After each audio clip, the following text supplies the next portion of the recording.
नमस्कार फ्रेंड्स, स्वागत आहे तुमचं माझ्या चॅनल सिंपल लाईफमध्ये.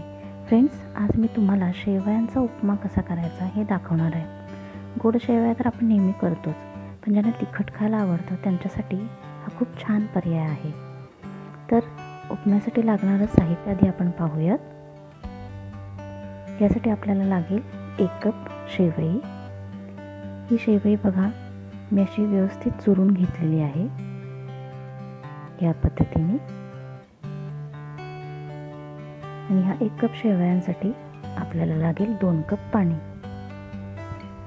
या दोन्ही ज्या वस्तू आहेत त्या मी या मेजरिंग कपने मोजून घेतलेल्या आहेत. चला तर आता बाकी साहित्य पाहूया. फोडणीसाठी आपल्याला लागेल अर्धा चमचा मोहरी, अर्धा चमचा जिरे, 1 चमचा भाजलेली उडदाची डाळ,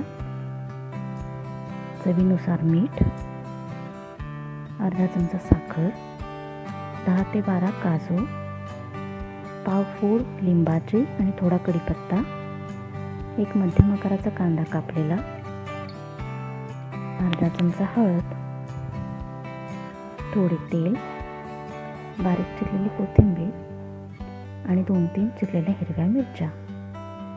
तर चला आपण मग करायला सुरुवात करू.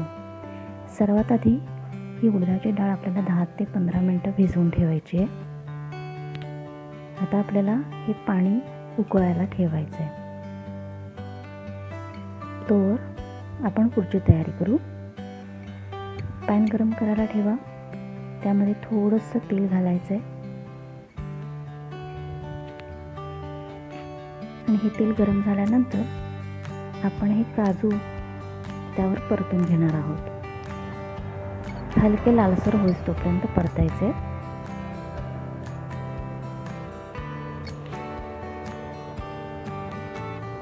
परतून झाली की हे एका प्लेटमध्ये काढून घ्या. यानंतर आपण पुन्हा थोडंसं तेल घालून या शेवया हलक्या तपकिरी होईपर्यंत परतून घ्यायचे.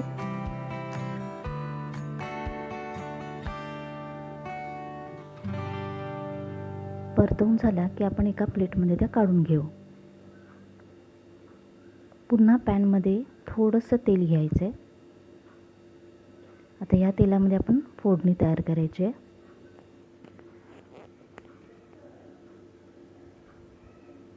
तेल चांगलं गरम झालं की मग आपण त्यामध्ये घालणार आहोत मोहरी,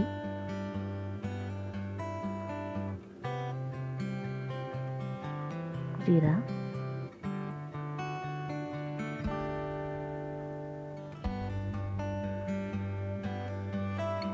कढीपत्ता,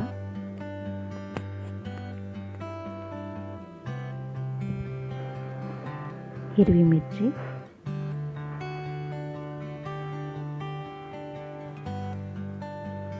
चिरलेला कांदा,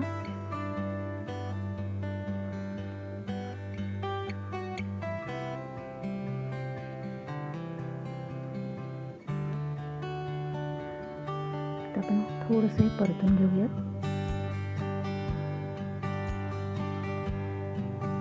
व्यवस्थित परतून घ्यायचं आहे. कांदा थोडासा गुलाबीसर होऊ दे. आता आपण यामध्ये घालणार आहोत ही भिजवलेली उडदाची डाळ. पाणी काढून टाकायचं त्यातलं.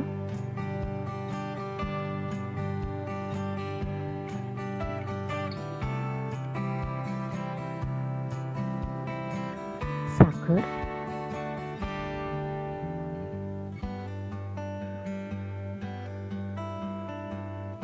आता हळद घालूयात.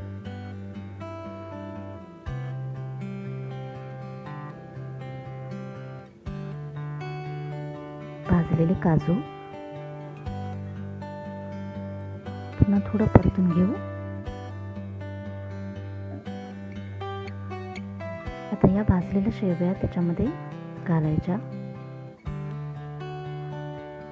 आणि हे सगळं मिश्रण एकजीव करायचं नीट.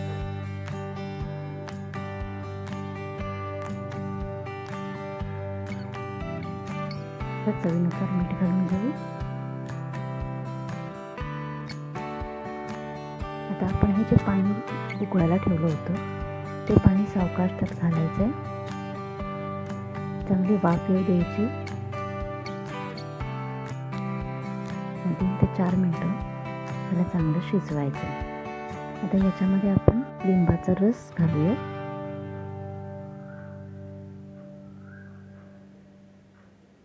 पुन्हा एकजीव करा व्यवस्थित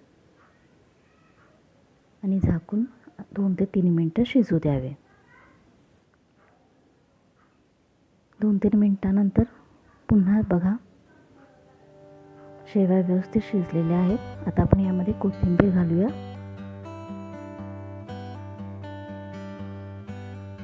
व्यवस्थित परतवून घ्या. आपल्या शेवया व्यवस्थित शिजलेल्या आहेत. चला, तयार झाला आपला शेवयाचा उपमा.